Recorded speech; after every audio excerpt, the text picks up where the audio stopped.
안녕하십니까. 당신을 가장 잘 이해하는 나를 아는 변호사 법률파트너스 1욱 황정훈 변호사입니다. 저는 대한변호사협회 공식적으로 인정을 받은 이혼 전문 변호사입니다. 그래서 오늘 여러분들이 가장 궁금해하는 이혼 절차, 또 이혼의 종류, 이혼에서 가장 중요한 포인트들을 간단하게 알아볼까 합니다. 이혼의 종류에는, 이혼하는 방법에는 대표적으로 협의이혼과 재판상 이혼이 있습니다. 그리고 협의이혼과 재판상 이혼의 어딘가 중간쯤에 조정이혼이라는 절차가 존재합니다.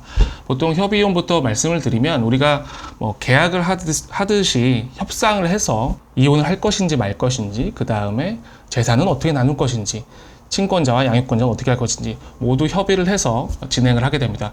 양 당사자가 협의가 된다고 하면 가정법원에 가서 신고를 하고, 그 전에 교육을 받고, 미성년 자녀가 있으면 3개월의 숙려기간, 미성년 자녀가 없으면 1개월의 숙려기간을 거쳐서 협의이혼이 완료가 되고, 그다음에 신고를 하시면 정리가 됩니다. 보통 이 부분에 대해서 이렇게 협의이혼을 진행하는 경우에는 저희한테 오시는 경우가 잘 없고, 보통은 협의이혼을 진행했는데 재산 분할이라든가 이런 것들을 정리를 안 하신 경우들이 있어요. 그래서 요것만 따로 정리하러 오시는 경우들이 있습니다. 하지만 흔치는 않고요. 대부분 재판상 이혼으로 오시게 되죠. 협의가 안 되면 결국에는 재판상 이혼으로 가셔야 되는데, 재판상 이혼을 한다고 하면 상대방은 보통 이혼에 동의하지 않을 경우인 경우가 많습니다. 그러면 재판상 이혼할 수 있는 요소가 있어야 되는데, 요건이 있어야 되는데, 그거는 우리 민법 840조에서 정하고 있습니다. 840조에 보면 1호 배우자한테 부정한 행위가 있었을 때, 바람핀 거죠. 네.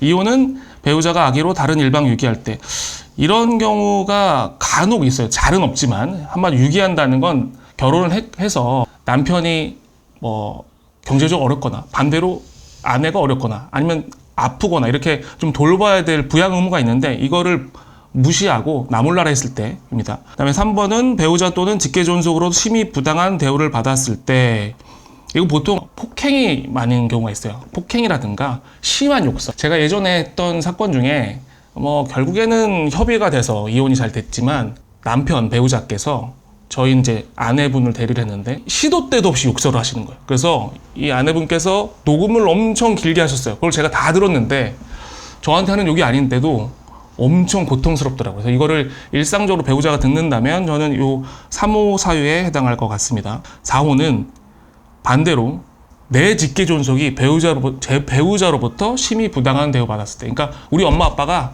내 배우자한테 욕설을 듣거나 폭행을 당했을 때, 흔히 일어나진 않죠. 5호 배우자의 생사가 3년 이상 분명하지 아니한 때, 이런 경우도 있고요. 그다음 6호 사유도 되게 많습니다. 기타 혼인을 계속하기 어려운 중대한 사유가 있을 때, 이런 경우는 1호 사유나 3호 사유만큼 명확한 건 없으나 양 당사자 간의 신뢰가 깨질 수 있는 사유들이 아주 오랜 기간 쌓여 있었을 때, 보통 재판부에서는 요 6호 사유를 이유로 이혼을 시킵니다. 저희끼리는 만능의 6호 사유라고 보통 얘기하기도 하는데, 이렇게 이혼하는 경우가 있습니다. 재판상 이혼 중에서 이제 중요한 게 이제 요거 유책주의랑 파탄주의, 요거는 설명을 해야 되거든요.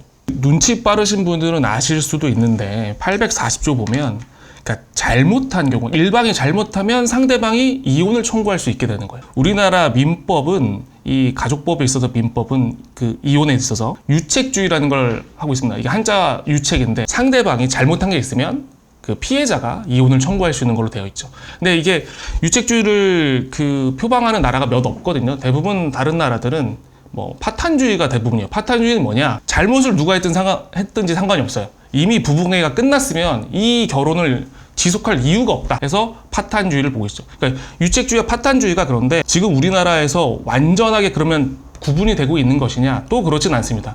왜냐하면 우리 대법원도 상대방이 바람을 폈다 하더라도 반대편 피해자가 결혼 생활을 유지할 의지가 없어요. 다만 복수나 오기, 보복적 감정, 이런 것 때문에 내가 이혼을 안 해주고 있다, 그러면 유책 배우자의 이혼 청구도 받아주고 있습니다. 무슨 얘기냐? 한마디로 보통 남편분들이 바람을 많이 피니까 예시를 이렇게 들겠습니다. 아저씨가 바람을 폈는데 이미 바람을 피고 나서 별거를 시작하고 한참 됐어요. 그래서 한 10년 가까이 살았어요. 이혼을 청구를 하는데 이 아내분께서는 이혼해주기 싫은 거예요. 왜? 이혼해주면 자유롭게 다른 여자든 마음대로 만나고 다니고 할 것 같으니까. 또는 재산 분할을 해줘야 될 수도 있고 자기 명의의 거를. 그래서 그냥 버티고 있는 거예요. 같이 살 의향도 없고 사랑하지도 않아요. 이럴 경우에는 아주 예외적으로 대법원에서 유책 배우자의 이혼 청구를 인정해주고 있습니다. 그리고 실무적으로는 지금 바람핀 배우자, 대부분 제가 바람핀 걸로 뭐 예를 실을 이해하기 편하게 드릴 텐데, 바람핀 배우자가 이혼 청구를 하는 경우가 꽤 있어요. 생각보다 꽤 있어요. 감히 네가 이혼 청구를 하시겠지만 생각보다 꽤 있습니다. 상대방이 바람을 폈는데 아내분한테 이혼 청구한 경우를 제가 대리한 적이 있었거든요. 저는 이제 아내 쪽이었는데 결국엔 이혼을 했어요.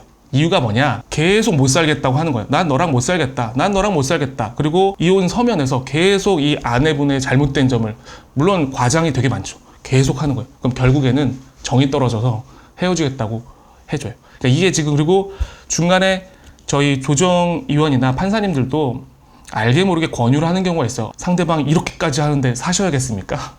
하는 경우도 있어요. 그래서 유책주의와 파탄주의가 점점 우리나라에서도 만나고 있는 중이라고 저는 보고 있습니다. 실제로. 그리고 가정법원 1심에서는 많이들 이렇게 되고 있고요. 자, 그러면 피해자들 입장에서는 화가 날 거예요. 아니, 감히 네가 바람을 펴놓고 이혼까지 한다고? 그럼 나는 어떻게 이걸 보상을 받아야 되는 거냐? 이게 보상을, 그러면 우리나라에서는 이런 정신적 고통에 대해서는 위자료로 보상을 해주게 되어 있거든요. 우리나라 위자료 금액이 생각보다 높지가 않습니다. 그래서 만약에 저는 개인적으로, 제가 이혼 전문 변호사를 하고 있는데, 개인적으로는 이렇게 점점 파탄주의화 돼갈 것 같으면 위자료를 대폭 올려줘야 된다고 생각해요. 그런데 파탄주의를 통해서 혼인관계 해소는 좀 법원에서 편하게 해주는데, 위자료 액수는 지금 수십 년 동안 크게 변하지 않았거든요. 저는 이 부분은 좀 개인적으로 법원에서도 크게 좀 변화가 있어야 된다고 생각하고 있습니다. 저 하나 궁금한 거 네. 있는데, 홍상수는 왜 이혼 안 해요? 홍상수 감독이 그럼 유책 사유가 되는 거잖아요. 네네네. 근데 왜 와이프한테 이혼 청구 안 하냐고요? 네. 감히 못하는 것 같은. 그 너무 좀 뭐랄까.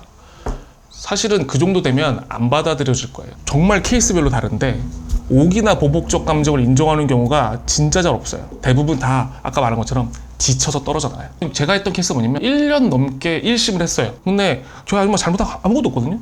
근데 계속 못된 사람이라고 막 하는 거예요, 과장해서. 제가 보기에는 1심 했으면 저희가 이겼어요.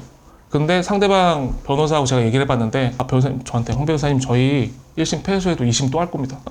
남편분이 그 정도의 의지가 있대.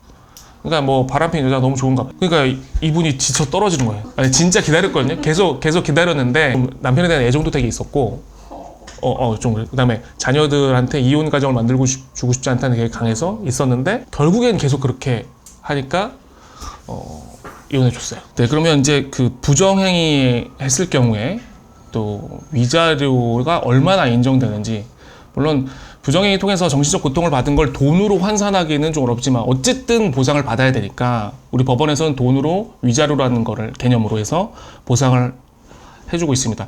보통은 일반적으로 저희가 안내를 드릴 때 많이 받으면, 최대 받으면 3천만 원. 그 다음에 보통 부정행위를 했어도 이혼을 안 한 경우도 있거든요. 단순히 이제 상간 소송만 하는 경우인데, 그때는 1,500만 원. 그다음에 이혼을 하게 되면 2,000, 2,500, 3,000. 뭐 그거는 이제 부정행위 기간, 그다음에 부정행위 하고 나서 반성하는 정도, 그다음에 뭐 자녀 유무 뭐 이런 것들로 다양하게 이제 나눠지고 했었는데, 보통은 아무튼 맥시멈으로 보통 3,000을 받고, 이게 아주 오랜 기간 고착화되어 있었어요. 제가 처음에 이 변호사 일을 시작할 때만 해도, 예를 들어서 뭐 2,500, 3,000만 원 만약에 위자료를 받으신다고 하면 그래도 적지 않은 금액이었어요. 왜냐면 변호사 비용 얼마 주고, 물가가 그렇게 높지 않을 때였으니까 주고, 내가 그래도 몇 천만 원 정도 받으면, 현금으로 받으면 괜찮다고 생각했는데, 제가 변호사 하는 중간에 이제 약간 민망한 금액이 됐어요. 물가 너무 많이 올랐고, 변호사 수임료도 엄청 올랐어요. 그 외에 다른 비용들도 다 올랐는데, 법원에서 이걸 많이 안 바꿔가지고, 이제는 의뢰인들이 오실 때 경제적 보상보다는 그냥 한풀이 하는 거, 내가 국가에서 공식적으로 나의 피해를 인정해줬다, 이거를 하기 위해서 오시는 경우가 되게 많아요. 다만 최근에 우리가 모두 아는 큰 사건이 있었죠. 최태원 SK 회장하고 노소영 관장하고의 이혼 사건에서, 아직 확정은 안 됐지만 어쨌든 1심에서 위자료 1억 원을 인정을 했어요. 그분들한테는 1억 원이 되게 큰 금액이 아닐 수 있는데, 어쨌든 이혼 전문 변호사로서 활동하는 저희 변호사들 입장에서는 되게 이제 크게 진일보했다, 위자료 금액이. 그래서 실제로 요 판결 이후에 위자료가 좀 더 나오는 경우들이 있습니다. 물론 아직 크게 경향이 바뀐 건 아닌데 그래도 좀 많이 바뀌었습니다.